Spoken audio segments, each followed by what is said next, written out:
an absolutely chaotic Scottish Cup semi-final against Aberdeen. That's what we're talking about on this week's episode of 20 Minute Tims.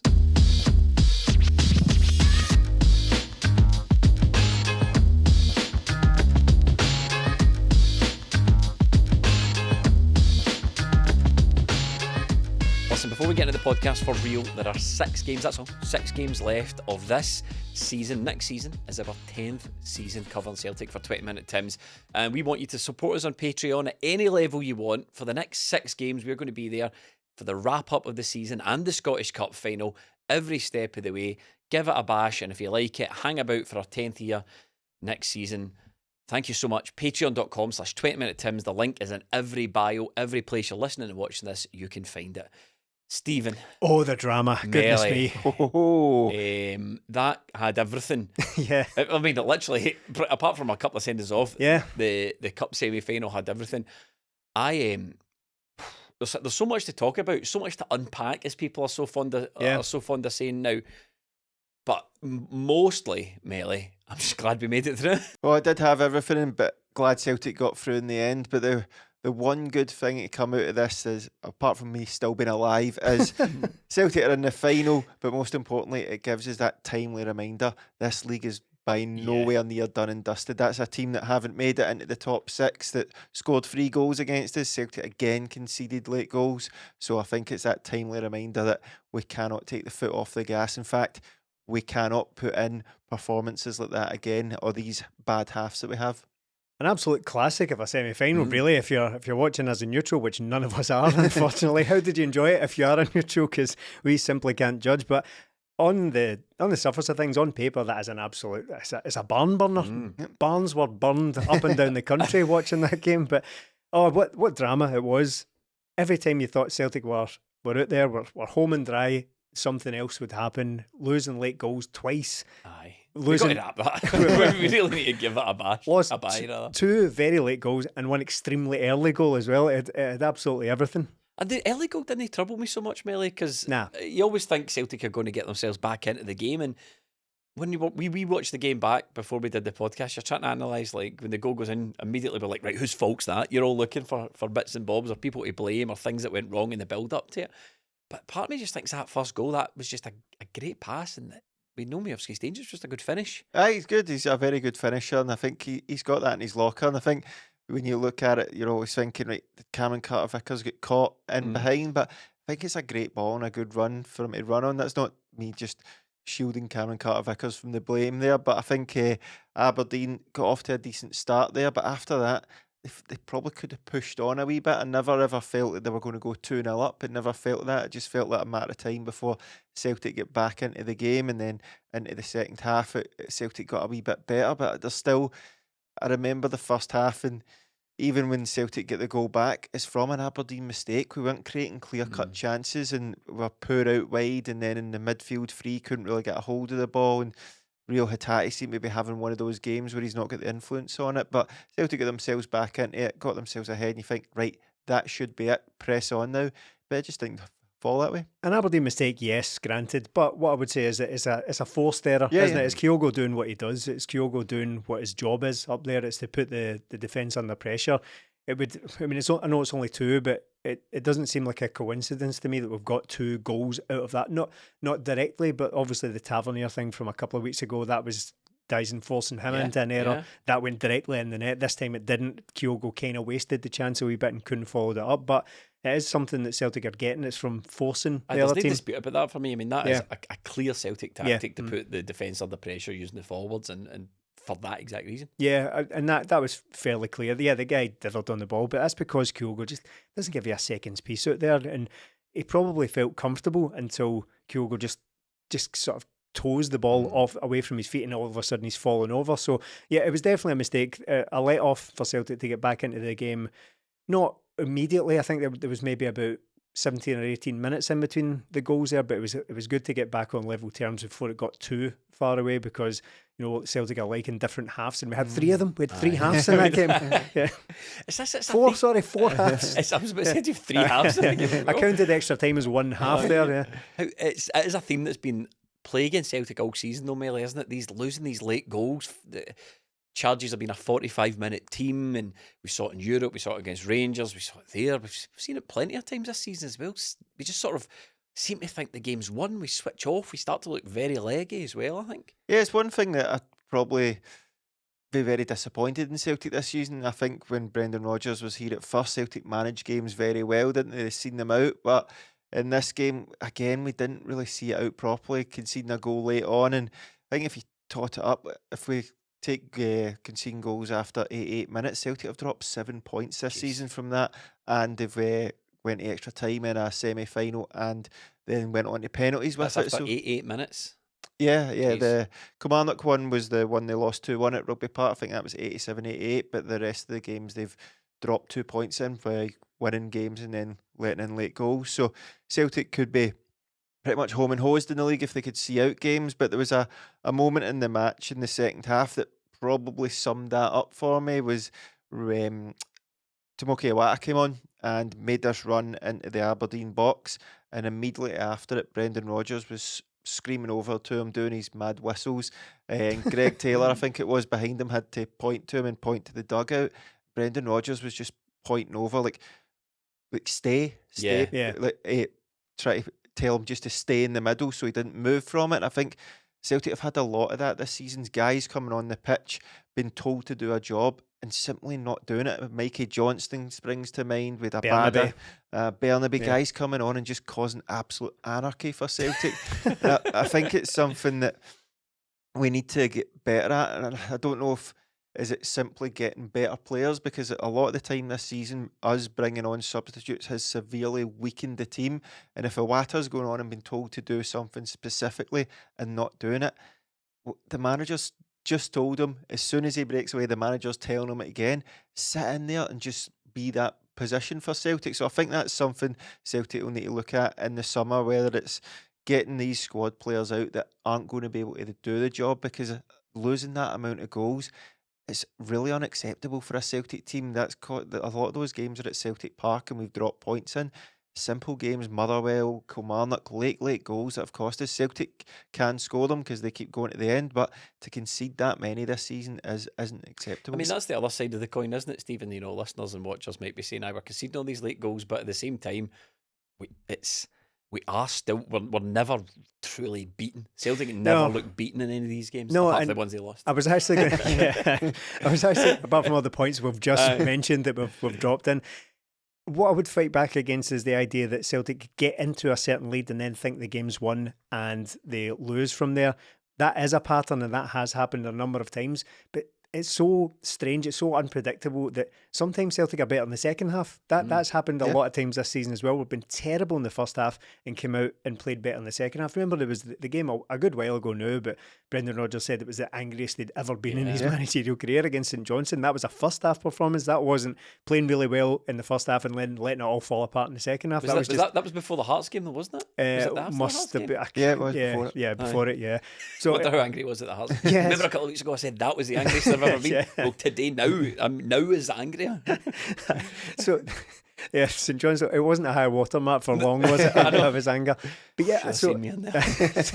so I do get this idea.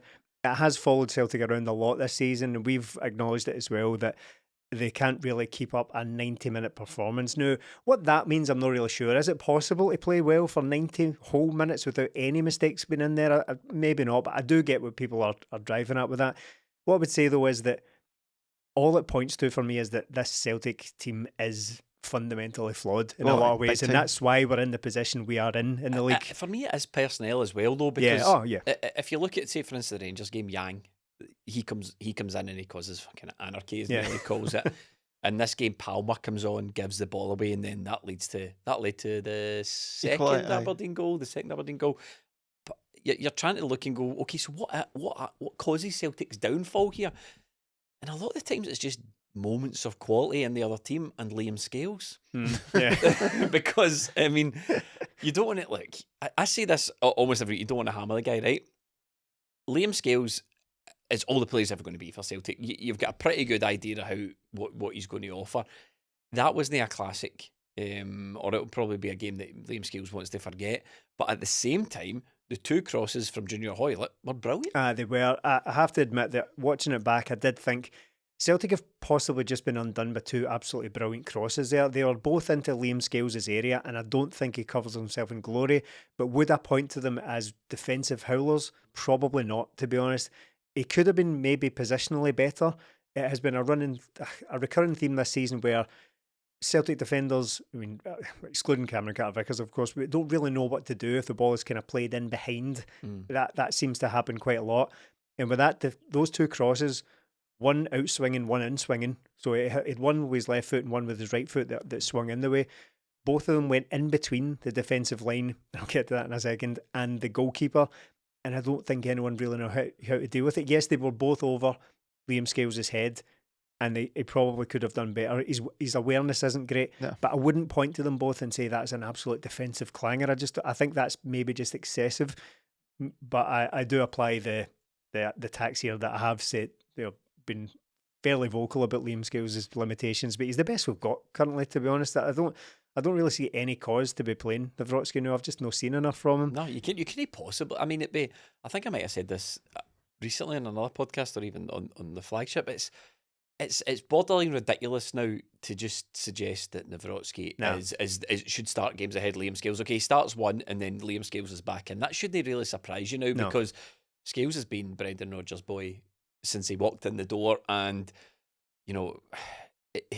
Nawrocki by default though, right? I'm sure Brendan Rodgers wouldn't like to be in this position as well, but no, you're right. It is by default. Yeah, you're right. But what I would say is, if there was much in it, he'd be playing Nawrocki because he wants to win these games. So I think by now, Melly, we can just accept, for all intents and purposes, Nawrocki's probably a bit of a flop. But by just to finish off that thing I said about the defensive line and where Liam Scales is to blame or not, one of the goals in particular, the defensive line is not a line; it's Aberdeen's a squiggle. So it's the third one.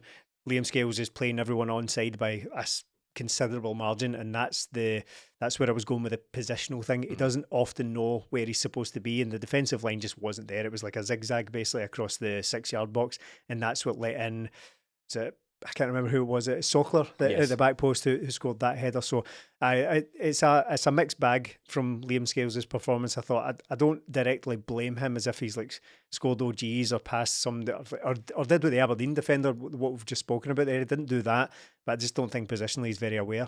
No, it's one of those ones where I can't just completely pinpoint it on him, but Celtic are losing a lot of goals in that left-hand side of the defence. And for me, I think if Carl Starfelt's there, Celtic don't concede either of those goals just because he's a better player and he's more aware. I think with Liam Scales, it's all sort of last ditch with him, whereas Starfelt was more positionally better and better in the air. But Nat Phillips was going to fix this. A monster in the air, wasn't he? I still cannot figure out. It doesn't work in my brain that was this season as well. Incredible. Seems like a long winter ago or something he was playing.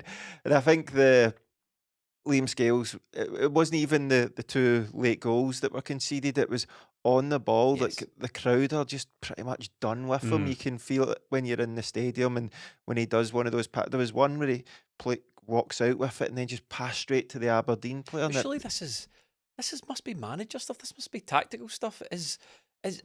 I'm beginning to wonder if, and it's the same with Yang. I just wonder if Brendan Rodgers has got that.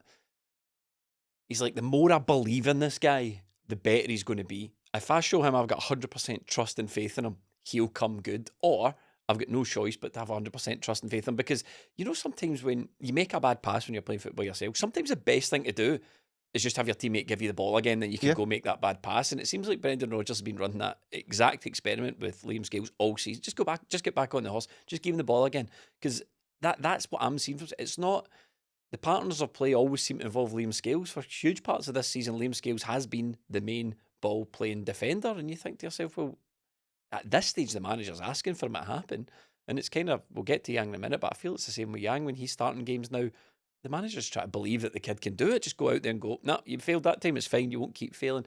But with Liam Scales, like you say, when the crowd get nervous when Liam Scales is on the ball, and personally, I'm like, right, it's kind of having the opposite effect for me. I'm like, well, this is not an encouraging environment for the guy to play football, because as soon as he gets on the ball and you hear a collective groan from one misplaced pass, and how does he play the rest of the game with that in his mind? It's the environment he's created, but because he's done it so often. But I understand, like, he's came back in after not starting the previous game. So Brendan Rodgers believes he's the best partner for Cameron Carter-Vickers. I'm happy to accept that because from what I've seen from Nawrocki when he has played, he's have to come off after 60 minutes. Yeah. So if you're going to start him, even in this game, that's a substitute down already for you. And when that game goes to extra time, Celtic could have been really struggling. So with Nawrocki, it's not going to happen for him unless one of the two defenders gets injured. So it's going to be Scales and Carter-Vickers. Scales is left-sided. He's the only left-footed centre-half in there. So it just needs to be that way, I think, now. But if he is going to play, we have to accept the deficiencies and try and work around it. But it's very difficult when, even when he's conceding goals with headers, that's the kind of thing you think, oh, he's all right at that, he'll win his headers. He was getting caught under the ball for the 2 goals, and it's just going to need to be this way for the end of the season because I don't see Nawrocki coming in now for the last 5 or 6 games. It's not going to happen. He's obviously not earned it. That's the bottom line. And you can we do criticise Liam Scales a lot, and I saw after this game he was getting a lot on social media, but we're winning the majority of games with Liam Scales in goal, and he might not be the perfect defender, but I'm starting to come around to people like, look, the kid's trying his hard. He's the, in a sense, he's no asking to be put in this position. He's doing his job. He's turning up to training. He's trying his arse. Brendan Rodgers is saying, right, you're my pick. You go, I know. I know, it's not really a phrase. Is it? I was going to say trying his heart out and working his arse off, and I said trying his arse. Well, anyway, we'll skip it. I would have skipped right over that, Stephen. You know, looked at me and sniggered. I tried to hold back that little chortle that snuck out there. I tried my very, very best, but it went into the microphone. Anyway, the kid's trying his best, right? And I can understand the people now who sort of recoil a wee bit at the sort of relentless barrage of criticism that Liam Scales gets, and now there's like a backlash against the backlash and all that sort of stuff. In terms of quality though, Melly, did anyone really stick out for Celtic again? We seem to make our way through the game and we're into the final, and I'm thinking, right, who really got us through that tie? I thought Matt O'Reilly was quite good. Thought he took his goal really well. Showed a lot of composure to put the goal away. I thought Kyogo was quiet. Hatate was a bit quiet. Kuhn as well wasn't the best. So in terms of quality, I'm looking at even Carter-Vickers didn't have that good a game. No, Joe Hart, who we're going to obviously get to, and Matt O'Reilly for me, like. To be honest, if I was picking somebody, despite what I've said for the past 10 seasons, James Forrest was the sort of difference maker. Yang had another terrible game. James Forrest came on and instantly sort of made things happen for Celtic. And do you think there's a pathway back for James Forrest? There's 6 games left. Do you think we could see James Forrest return to the starting lineup? Hometown hero coming back to seal the title for us. To be quite honest, if you were to say to me who starts on the other side to Kuhn right now, I'd probably say James Forrest. I don't know if coming on as a sub late on is making him look better because defenders are tired, but right now Yang has had enough opportunities and generally is starting to look worse with every game. Yang is a peculiar one, isn't he, Stephen? Because he's like a guy. I know this sounds really cruel, but to me, I'm watching Yang, and it's almost like a guy who doesn't really get the basics of football. The amount of times, and he's kind of messing up everyone else's mojo. Because I think it was in the first half, he cuts onto his right foot, and then you see Kyogo move, expecting a cross, and then Yang goes back onto the left again. You think that's typically Yang. He beats a guy. The forwards and everyone in the more forward positions from him are then anticipating a cross come in, and he goes back seemingly to beat the guy, more often than not loses it, and you think that's just kind of, and he's no 18, he's no 16, 17, 18 again, he's not got this excuse of being a really, really young player. And you're going, there's basics here that you're not really getting. I remember hearing years ago, Alan Shearer talking about that when it was about David Ginola, about how annoyed he used to get at him because he would be making those runs and picking up space and picking up positions in the box, and that's what he did best. But Ginola would just be skinning people left and right and then turning back. Are you comparing Yang to... Yeah, I suppose my point is Yang is not David Ginola, but it's every bit as frustrating perhaps if you're the striker. But Yang, I've not really got anything further to add to what we've been saying about Yang for weeks now. He is not, to me at least, and I said it last week, I said, look, the reason I'm not willing to go in too hard on Yang at the moment is because Brendan Rodgers clearly sees that he's worth a start here. I find that very unusual because I don't see it. I don't really see what it is he's offering. But when you compare him to the likes of Holm and O and Lagerbielke, they've been written off immediately and they're nowhere near it. So Brendan Rodgers to date has not done that. So Is it just that he's got legs? Is it just the legs? Is that all that's keeping them in ahead of James Forrest? Because, maybe, as Melly said, Forrest comes on, and in terms of productivity, in terms of product, James Forrest is better. Yeah, yes, aye. He's By a long, long way. Aye. He's better at 32 than Yang is at 22, Aye. by a long way, yeah. And Palma's, who knows what's happening with Lewis Palma at the moment. So is it just a case of he's got legs, and that's really it? And you might as well throw him on as a bit of the chaos factor, as a bit, he's got legs. He'll probably beat the fullback. Whether or not he can do anything else after that is a complete mystery. But we'll give him an hour and see what he can do. Yeah, well, he's not in the project. The thing we talk about so much. He's not in that category either, because he's been picked for major games for Celtic ahead of people who are older than him, older and more experienced than him. So you can't really say, but he's a project because he's the youngest one. Palma's available to play those games. I know he's just back from an injury, but he is available. He's come on in both the last couple of games. Forrest comes off the bench frequently now. But Yang's been preferred to these guys, and I don't quite know what it is. Have we been hypocritical, though? Have we been hypocritical, though, a bit as Celtic fans? We want to see good young players come into the team. We know how difficult it is now to go out and buy them. We know how difficult it is to keep them, our own young players. We've got a young guy here. He's come all the way from Korea. It's his first season at Celtic. He's getting minutes. He's trying his arse, and right, and we're like, nice crap. He can't play anymore. But is the how problem, is he going to get any better? It's not my position. It's not my responsibility to worry about these things yet. But it's like the same as Scales. Like, okay, we've got Yang. We're winning games. We might win the league. We might win the Scottish Cup. And at the same time, we're developing players like Yang, and we're improving players like Liam Scales. Are we trying to have everything here or nothing? No, it's standards, mate. I think Carl Starfelt is a better player than him.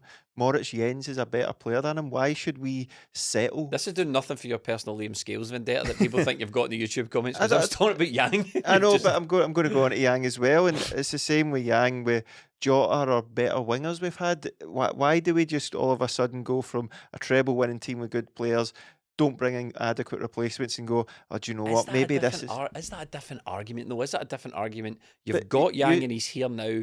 You said he doesn't have the basics. Yes. Why are we not signing players that have the basics? Like Lager Bielka cannot run. That's a basic. Yeah. Aye, but I think Yang cannot hold on to the ball. He cannot cross the ball. He's got 2 assists or something in his appearances for Celtic as a winger. 31 appearances, by the way. Yeah, that's a lot of games to play. James Forrest came on and did more than he's done in the last 5 games for him. So is he the best Celtic we've got? Because people will be saying this to listen, but those are kind of 2 separate arguments a wee bit. Why are we not signing these guys? Is no really the argument I'm making. I agree we should be signing these guys, but my argument is we want to develop players, we want to improve young players. The only way they're going to do that is get minutes. We're putting Yang out for an hour every couple of weeks, an hour here, an hour there, big games. He's 31 appearances. If this is how you improve footballers. You have to play them, and they have to fail, and they have to get back on the horse, and they have to try again, and that is how you improve footballers. And what the question I'm asking Celtic dropped 2 points against Rangers because he can't do the basics. You're right, fuck him. But I get what you're saying, but like, we are developing players, but we're developing good players. I don't think he's ever going to get to the level where he's going to start every week for Celtic. There's younger guys than him that start for Celtic every week and have the basics. So why do we need to settle for this guy? He's 22 soon. It's not going to happen for me. I think with certain players, you can see, all right, he'll come on to a game. But at 22 years old, you should be able to hold on to the ball. You should be able to have influence in the game. And he doesn't have that yet at all. And other players do. So why are we settling for this? Why are we bringing in guys with such a disparity in quality within the team? And that's what you get. You end up dropping points. You end up giving away goals at the end of matches, and Celtic are where they are right now. They had extra time there. We've dropped so many points. The game against Rangers shows Matondo inside. Bang. That could be the difference between Champions League and Celtic not winning the league. So I've not got time for that. No, it's got to be based in more than age, I think, is the point here. If you're waiting for players to get better and hoping that they iron out the creases, it can't come at the cost of points, as Melly said. I know that might be eventually a little bit of sort of collateral damage when you're trying to develop players. But if you're going to make the case that we should stick with this because they might get better, we've got to see something. We've got to see something tangible on the pitch that makes you think, aye, do you know what? There's something there. But if we can just hone it, if we can just coach that, it's got to be more than just, but he's young, so let's just play him until he gets better. He's got dribbling ability and pace. Yeah, we've got that. But there's a bit of that. I think for me, look, I'm no necessarily, just because I'm making the argument doesn't mean necessarily I believe the argument myself. It's a worthwhile debate, yeah. Because I think with Yang, like I say, the basics worry me a little bit. It's in many ways he can do the difficult stuff. He goes up, he gets the ball, pretty decent touch, beats a guy, and then he's like, what do I do with this next?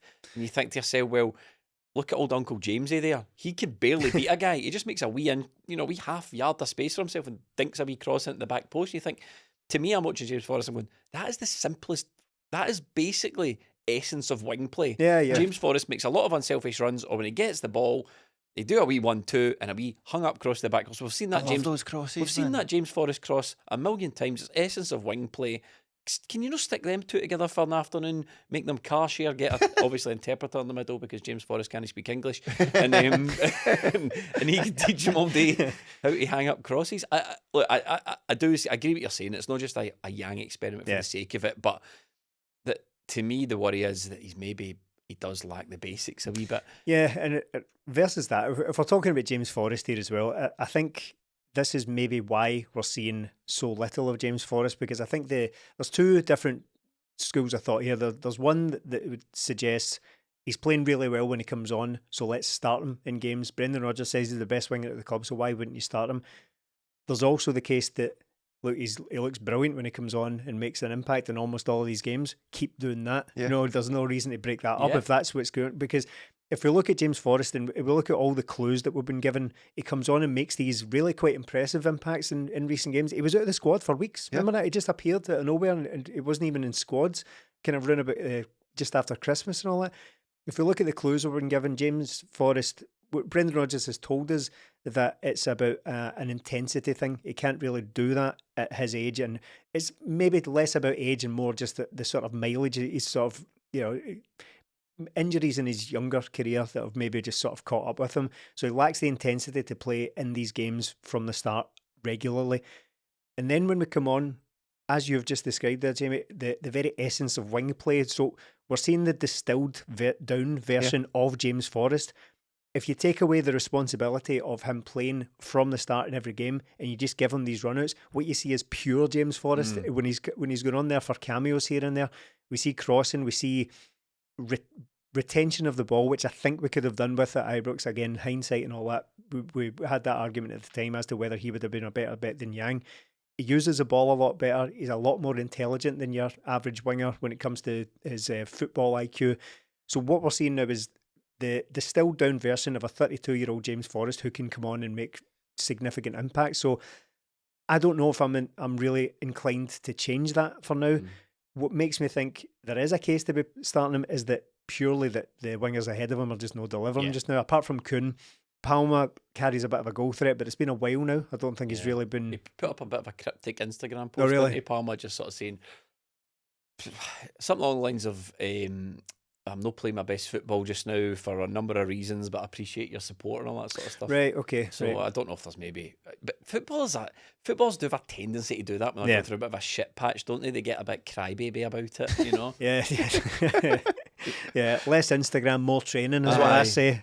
We used to be a country. So, so what do you think? James Forrest has got a part to play going forward for Oh, the next definitely. 6 games? I think that's evident, and I don't. How did this happen? Yeah, I mean, look, as I said, like He was at the door this time last year. Yeah, 100%, and even in January, I think they were looking around. Basically, told James Forrest, as reported, was he told James Forrest they could find a new club in January because a few people complained about that at the time, about how he might lose motivation. That clearly hasn't happened. He's got a model professional at this stage of his career. Whether it's from the start or off the bench, I'm not really concerned at the moment, but he's got a huge part to play. And yeah, it's not an ideal situation to be in, to be relying on guys like James Forrest off the bench.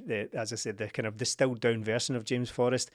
But we have to accept the reality we're in now. And as I said earlier in this very podcast, this is a fundamentally flawed Celtic team.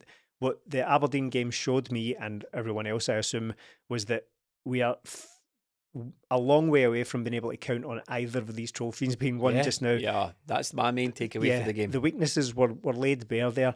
But it's really about just getting these games won now. By hook or by crook, if it means James Forrest plays from the start, if he plays 15 minutes towards the end, I'm not really interested. Everyone just has to play their part. Yeah, and that was pretty much my main takeaway for the game. Yeah. Is, like, this league is nothing's in the bag right No, now no. because teams can still hurt you. 32 James Forrest is still doing that infuriating outside of the foot shot. Has he ever scored one of those? Maybe one or two. Absolutely terrible. Easter Road, was it? I can picture ones he's had so many of them over the years, but that was a pass back. That one. Remember the rumour that John Collins barred them from doing it? He would have been fuming watching that. I know, absolutely John unbelievable. Collins. Also, we did see you pull out of not a 50-50 James. It was a 70-30 in your favour, and you absolutely pulled out of it. That's what he's saying. You get the full Yeah, spectrum. yeah, that's James Forrest. absolute essence of Forrest. The penalties. When was the last time Celtic were in a penalty shootout for it? Was it Neil Lennon's? Yeah, Neil Lennon's treble. The treble would that have been? Yeah. Quadruple treble, of Yep. course. Yes. So the one, the cup final that spilled into the Yeah. following season, of course, yeah. Connor Hazard in goal. Christopher Ayer scored the winner. Yep. Was that when Odson Edward disrespected Craig Gordon, didn't threw he? the ball at him? One of those overhand throws, absolutely. You could hear him going, as he threw the ball. I remember that. I'm glad they're only 5 years apart or whatever it is, because that's too much. I couldn't handle it. But the thing about it was, every penalty more or less was a cracker. Yeah. Aye, they were all decent. Even two hit the post, and then one Joe Hart gets a decent save. And I always thought you were going to talk about Joe Hart taking the penalty. oh no, like I was pretty confident when he stepped up because of that one penalty I've seen him take for Man City in that tournament that time.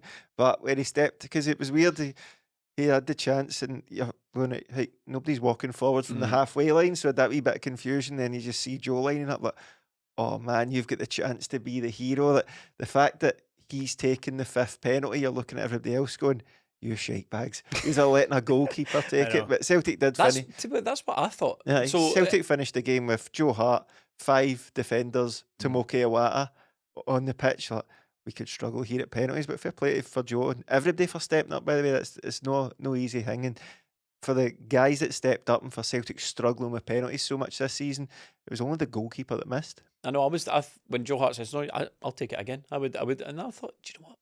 That's what you need. He's wink afterwards as well. He has gone on to explain that. So he winked back, a big grin on his face after he missed the penalty. He turns around to the halfway line, gives a big wink, and everyone's like, hey, you're pretty relaxed, you're pretty chipper, for having just missed a penalty. But he went on to explain that it's completely different for a goalkeeper, because if you miss a penalty, you're immediately back among your teammates and everyone's consoling you and saying it's fine, right, arms around each other.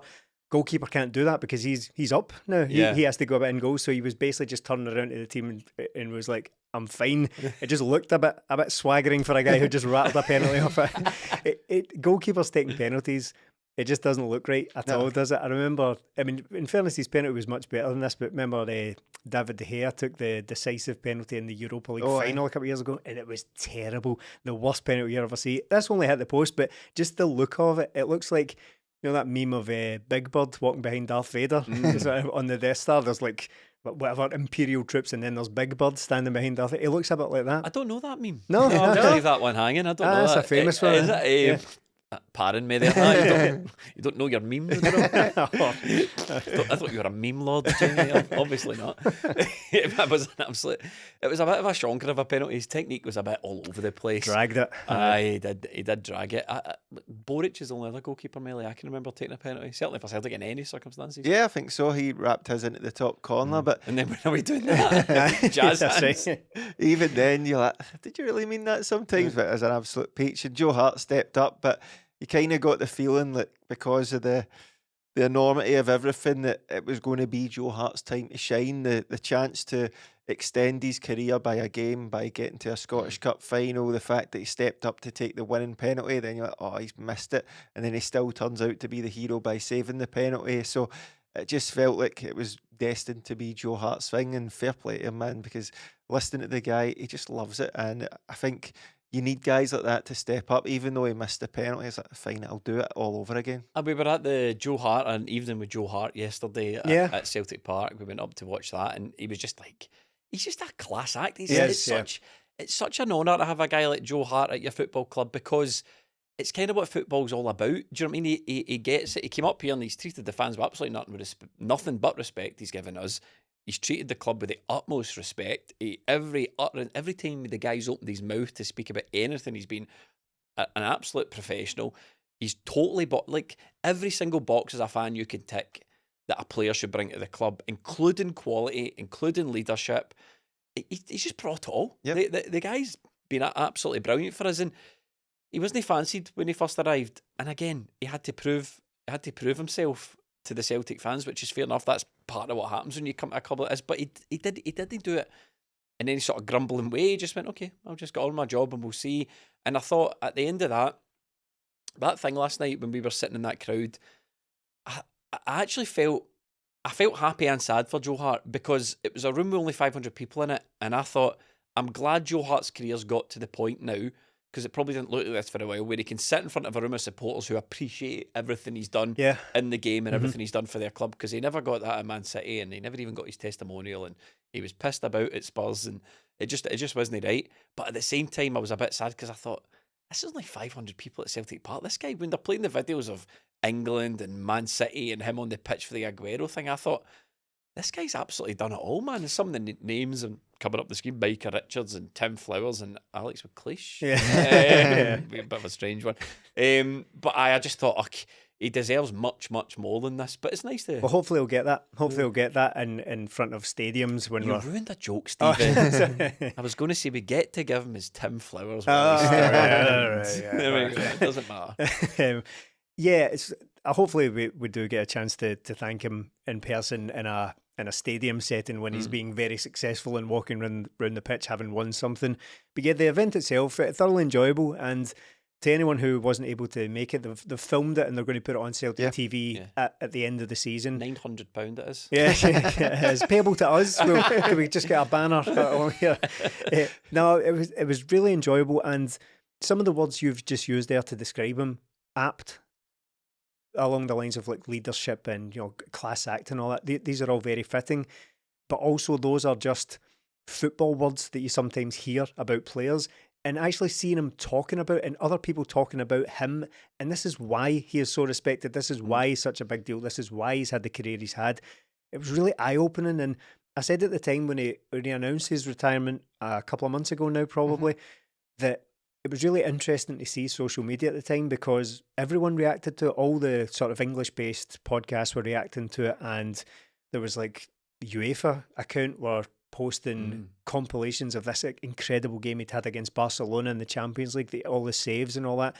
And it just made me think, Joe Hart was a big deal, wasn't he? Yes. It was a really big deal. It was a big, big name. And he came here, and it wasn't like the type of thing where, of course, I've signed like Freddie Ljungberg and Carlton Cole, guys who had decent careers, or good to decent careers in England.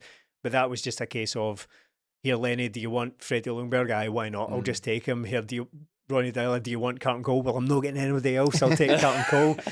It's not that. This was deliberate. This was Ange Postecoglou picked up the phone to him and said, I've done my research. I want you at the club. And he spoke of being really nervous, sitting down to dinner with Callum McGregor, to Joe Hart, who's older than Callum McGregor, in many ways significantly more experienced than him, and having played at the top level and everything. He is pitching to Callum McGregor who he is as a person. He felt like he had to go and prove himself, not as a player, because that CV is available for anyone to find out, but his concern was, I don't know how anyone thinks of me here. I don't know how anyone thinks of me as a man. And that was all really, really interesting stuff. And he's also not like these kind of cookie cutter, quite dull English footballers that, they're very professional and they achieve a lot in the game. He acknowledges the fact that he hasn't always been like that. Yeah. It's been ups and downs for him. There have been highs and lows. A very kind of prominent chapter in his career has been rejected by Pep Guardiola, but even then he's fairly kind of diplomatic about business. That. Yeah, the only one he wasn't too happy about was Nuno. I know. Nuno, it's because he insulted him basically. Said there was no circumstances under which he would ever put him on the pitch. But it was not even just specific to Joe Hart. It really opened my eyes to a lot of how I think about football, because he was specific about the ups and downs. So Stuart Pearce and Tim Flowers desperately wanted him at Man City, did everything, moved heaven and earth to sign him from Shrewsbury at the time as a young guy. Then Mark Hughes comes in, doesn't really fancy him, so he ends up out on loan. Mark Hughes prefers Shea Given, and Joe Hart says, well, fair enough, it's Shea Given, so I need to look elsewhere. Mark Hughes goes, Roberto Mancini comes in, he doesn't want Shea Given, he wants Joe Hart. So it kind of made me think, well, do you know what, sometimes it's not all this kind of skullduggery and betraying players. Sometimes it's just managers prefer certain players, and he looks back on his career with a lot of maturity now about how, it just worked out like that for me. He's been brilliant for us, Melly, and people only bought into Joe Hart to begin with, and I'm not going to sit here and go, oh, I told you, because it's understandable, because of the names Stevens mentioned, like your Lundbergs, your Carlton Coles and all that sort of stuff. People would easily look at Joe Hart as that sort of thing, like a guy who spent his career in the wilderness, so he did have work to do when he came to Celtic, but I think that reception and the singing at Hampden and all that, I think we need to go out. I mean, there's not an awful lot we can do to influence it, to be perfectly honest, but you wish just more than anything that the guy goes out in an absolute high. Joe Hart deserves to go out with his hand on at least one trophy this year. Yeah, it's been an utter class act, and I genuinely struggle to think of anybody who's spoken about Celtic the way he has. We've always spoken about it before, like Martin O'Neill's team, guys just came in and got it, but it's been a long time since we sort of had that. But this guy who's been at the very top, World Cups, Champions League, won the Premier League, and he comes to Celtic and he's not washed. Well, his career was sort of washed out, but he as a player wasn't washed out, and he's sort of had the calculator shaggers, as we say, up against him from the start. Doesn't save to his left and all that, despite him saying a penalty at his left there. And he's just come in and he's done his job. He's been brilliant for Celtic, but he's been a brilliant person for Celtic. And we sit here as Celtic fans and we sort of get caught in our own bubble, like, oh, we're a special club. But when you hear a guy like that, who's been everywhere, every competition, he has represented his country or he's represented his club, and he's just talking about Celtic and the fans and how special it is. And if somebody asks him about Celtic, he's just said, I'm not going to try and convince them. I'll just say, go and experience it. That's all I need to tell you. He was just so classy last night and the whole time he's been here. And I just want Celtic to get that trophy for him, because I think he deserves it himself. As I say, very rarely in football do you get to ride off into the sunset, but he was talking about how he's seen people's careers ended and he thinks it's time for him to go. And I just hope, like you, he's got the trophies at the end of it. Can just picture a picture of Joe Hart walking off into the sunset, the championship title in one hand, Paddington Bear in the other, just walking off, doing his thing. So hopefully he gets it, because I've really had somebody come in and speak about Celtic and reaffirm the fact that I think this is a special club. But when a guy like that is waxing lyrical about everything Celtic and talking about how his favourite thing about Celtic is Livingston away, then I'm all for it. Listen, on that bombshell, we are going to wrap up. Support us on Patreon, patreon.com/20minute-Tims. Only 6 games left. Join us for the rest of them and see if you want to join us for our 10th year next year. Thank you for watching and listening.